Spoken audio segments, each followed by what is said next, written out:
How's it going, guys? Welcome back to the GSMC Chip Shot Football Podcast, brought to you by the GSMC Sports Network. I'm your host, Manny Maradiege. Today, coming to you on Thursday, August 8th, heading now towards the weekend. We got some preseason football tonight in just about a half hour here, with the Patriots playing the Panthers and also the Giants taking on the Detroit Lions.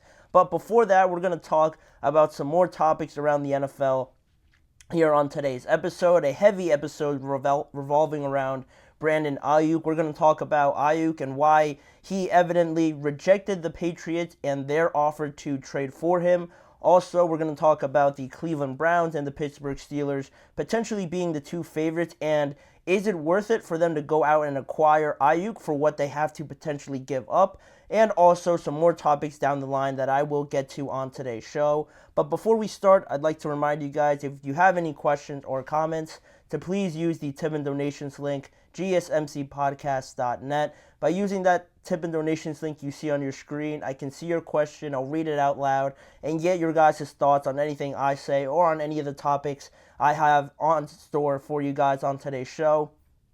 It's a massive help for the network and also this podcast. So if you guys would, please use the tip and donations link, GSMCPodcast.net, with any question or comment. But that is the case now, and we're going to move on to the first topic now in Brandon Aiyuk. Very heavy.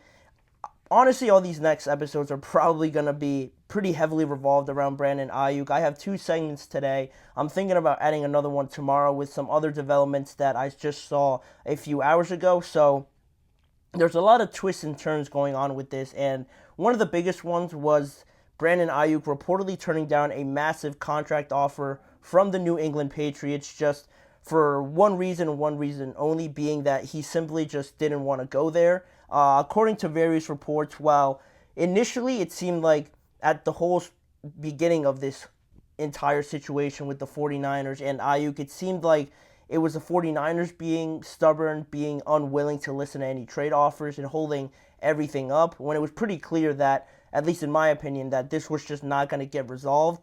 But now it seems like the script has flipped a little bit. The 49ers are open to moving Brandon Aiyuk, but now it seems like Aiyuk is digging his feet into the dirt and wanting to decide where he ultimately ends up going.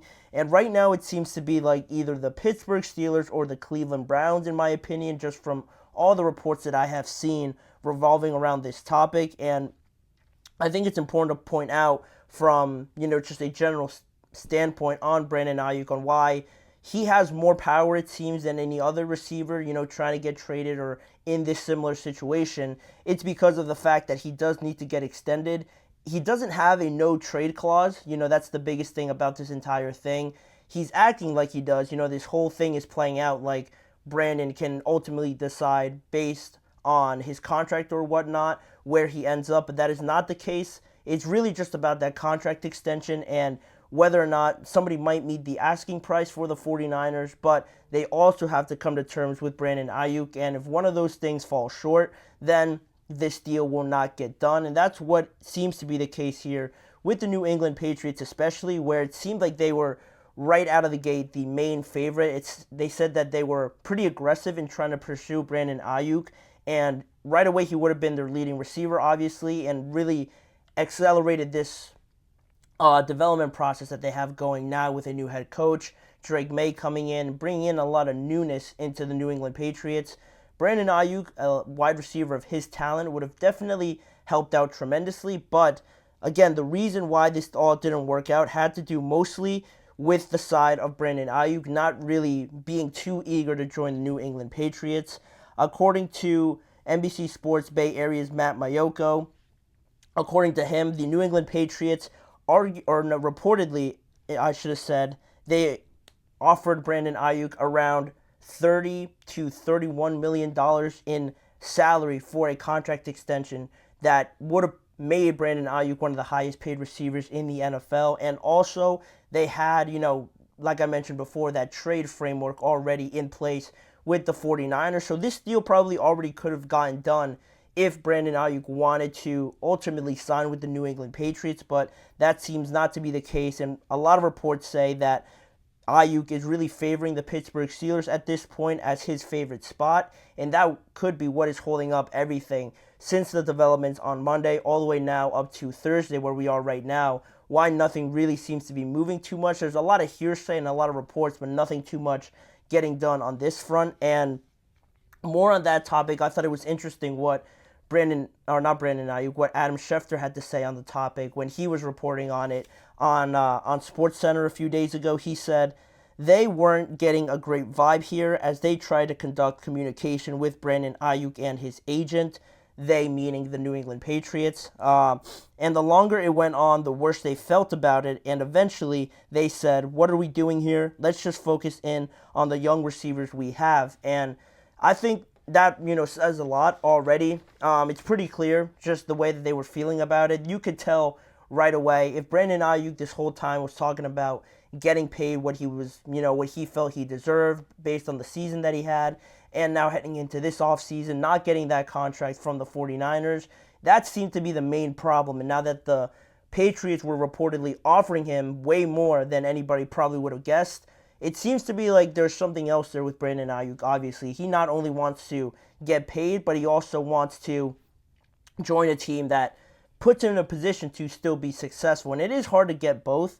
I was thinking about this trade for the last few days, obviously, being a Steelers fan and how this could all impact my morale going forward and just how very NBA-like this feels in terms of trades. You usually don't get this sort of action and this sort of just, circus around NFL trades as you do with NBA, because usually with the NBA, the stars, the big name players, usually if they're after a contract or they're after their max extension or they opt out of their contracts or things like that, they usually, once you see, one domino piece fall, you get to see the entire thing break down. There's a couple of teams involved. There's preferred spots. There's bidding wars. There's a lot of teams involved, like I said. So this is starting to feel sort of like that, and it is pretty unorthodox just to see, unusual to see how these teams now, maneuver around this whole situation being almost in uncharted territories for a trade like this. And it's also uncharted territory specifically for the Steelers being involved in this sort of action because, like everyone points out, they're not usually a team that is involved with these high-stake trades, moving a lot of pieces, maybe involving a third team. I heard that today as well. The Steelers have been very traditional and very just very schedule-oriented, very traditional way of doing their own thing. And now it seems to have sort of changed, just not off of this trade, but also what we've seen in the offseason, going out and getting Russell Wilson, getting Justin Fields as well. They've been very, very proactive this offseason, and I think it starts very much with their new general manager, Omar Khan, and it seems like he's now trying to do a lot more with trying to make the Steelers a winning organization yet again, or at least a winning one in terms of playoff success. So the fact that they're involved is pretty interesting, and not only them, but the Cleveland Browns as well. They also, along with the Patriots, seem to be the favorites at one point in time, just about 2 days ago on Tuesday. And also it was said that they had that trade worked out pretty much with the 49ers. But again, it really comes down to Brandon Aiyuk at this point in time and why he's holding out hope, it seems like right now, for the Steelers to potentially come and get him and offer the 49ers something that they could all agree on. And it is pretty just odd to see how it all plays out right now. You're talking about two AFC North teams, direct competition with one another. And how this is all, played out right now with the Steelers, why they're so involved in it also is because if you remember back not a few days ago, probably a few weeks ago now, on the Pivot podcast, Brandon Aiyuk said it pretty clearly on that episode that if he wasn't in a 49ers jersey, he could see himself in a Washington Commanders jersey or also a Pittsburgh Steelers jersey. So it's not like this is too big of a surprise, but just the way that Aiyuk is really being stubborn about it and almost just stalling for the Steelers to make a good offer. I'll be interested to see at what point in time this gets done because the timing is everything around this, right? Ultimately, the 49ers don't have to trade him, but also if this is taking too long, if they don't want this to be a distraction, are they willing to lower their asking price in an effort to try and just move on from Brandon Aiyuk if that ends up being the case? They are rumored to want a first-round pick and either George Pickens or Pat Freiermuth going the other way for the Pittsburgh Steelers to get this trade done if you're the 49ers. But obviously, the Steelers are very reluctant and are just not going to do that because they are trying to get better from this deal. So trading away one of your best players doesn't really do anything for them. It just negates the purpose, obviously. And on top of that, you end up paying Brandon Aiyuk a bunch of money for not even getting that much better, right? If that makes sense. So the Steelers are rumored to be only offering around a second round pick in either left tackle Dan Moore, one of their guards James Daniels, and one of their wide receivers Calvin Austin III. So definitely not what the 49ers are asking for if they want to get a deal done with them. So we'll see. Right now they are still just in the negotiation period. The Browns are ahead of them in terms of steps to, accomplish on the way to get this Brandon Aiyuk deal done. But we'll see also, I mentioned timing being a big factor in all of this. How long is Brandon Aiyuk willing to wait? If he has that contract offer there from the Browns, how long is he willing to wait for the Steelers, even if they are his preferred destination? If this is just taking too long, when will it be enough for Brandon to just say, all right, just send me to the Browns, I'm going to accept there, and we'll move on from that.